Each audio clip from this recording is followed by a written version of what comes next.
the time we determine that the federal government has committed unconstitutional acts, either directly through the use of that federal tax or in other ways. And then we can hold that money back as a protection for the citizen, and the state. Well, the theory is to challenge the Commerce Clause power of Congress with a 10th Amendment spin. What the bill says, is now the law in Montana, is that any firearms, ammunition, and firearms accessories made and retained in Montana are simply not subject to any federal jurisdiction under the power of Congress to regulate commerce among the states. In addition to the federal tax escrow account, bills are popping up that put a freeze on federal taxes and pay them to the IRS based upon federal compliance to state resolutions and state legislation. These are peaceful and viable solutions to federal abuses. The bill that I'm working on right now, and I've actually got a meeting with a member of the House Judiciary Committee next week, planned to actually look at this legislation and try to make it consistent with Kansas statute, will take federal tax receipts that are gathered on individuals in the state of Kansas and on corporations that do business in the state of Kansas, would, instead of sending those directly to the IRS, would instead send them to the Kansas Department of Revenue. What they would look at is the proportion of federal spending that satisfies enumerated powers and what percentage does not. Whatever percentage does not satisfy enumerated powers, the state of Kansas will utilize to satisfy unfunded mandates on the part of the federal government. Whatever's left over goes back to the people of Kansas. We have the ability to tell the federal government to get out, so it's just a lot easier once you inform your state as to what the 10th Amendment is, 9th and 10th Amendment is, and how they can say no to the federal government. Once you talk to your representatives about that, once they get educated, then they start to go, okay, there is a solution to this problem. We can do this all by ourselves as an individual state. HJR 88 literally enumerates many of the infractions that have been made by the federal government and basically says that from the time of its enacting, from the time that our Missouri state constitution would be amended as a result of the passage and then voter approval of House Joint Resolution 88, that the state of Missouri would never again be compelled to adhere to or even recognize any law that comes from the federal government that is not constitutional. It is a message that I hope that the General Assembly in Missouri sends to its federal delegation in Washington, D.C., saying, as the elected representatives at the state level, the people that are your constituents also, that you understand, we are sending a message for you to cease and desist. You also have a direct infringement into state sovereignty when you start talking about our monetary policy. It was left to the Congress to be able to coin money, and they delegated that responsibility out to a group of private bankers, and we see that in Article 1, Section 10 that the states are required to only accept gold and silver as legal tender.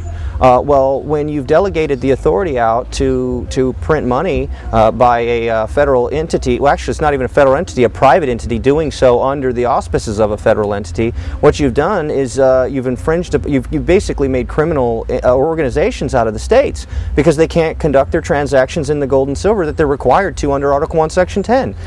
In addition to state resolutions that put a freeze on federal taxes, comes an electronic gold system that would increase the gold tax base.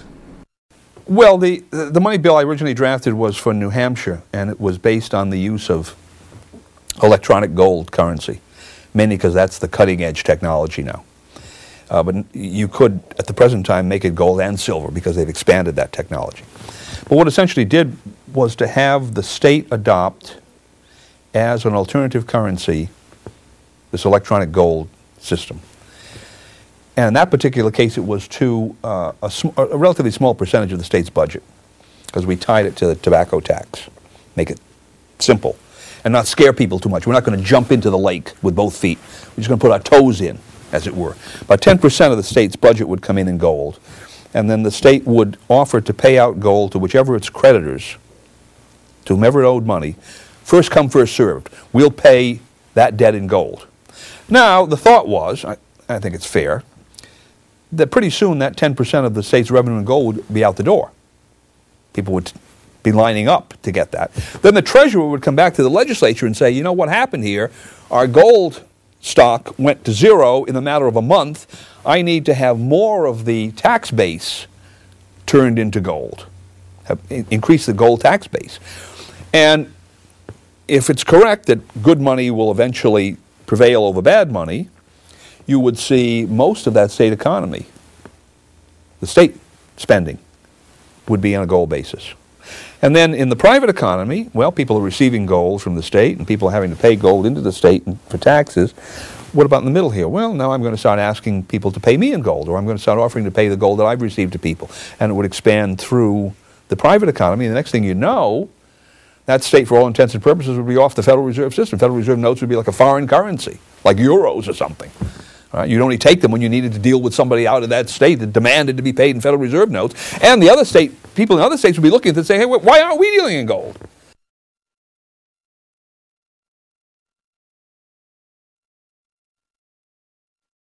The federal government, the American government, is weak because it doesn't have a big army, a big navy, high taxes like a European power. And Jefferson said, no, this is exactly our strength. Americans love their government because it doesn't do anything to them. Right. But over time, as the judge was saying earlier, we've come to have this opposite model where now it seems that the government is able to decide how much you get paid, who your doctor's going to be, whether you can buy a gun, what you can, anything it wants to. Well, if the states had as little power back then as they have today, nobody would have agreed with the Constitution. It seems like it's crept in slowly with people who started with a pure and noble desire to have a centralized government. And they've been encroaching on the rights of the states year by year, bit by bit, law by law, and nobody in the states woke up enough to say, that's too much. So what we're doing in Missouri is we're drawing the line in the sand, and we're saying, this is our territory, that is your territory. The Constitution says that this is our right. And unless we take back what was already given to us, we're not going to get any respect from them. More than 35 states have already declared sovereignty or in the process of declaring sovereignty against the federal government.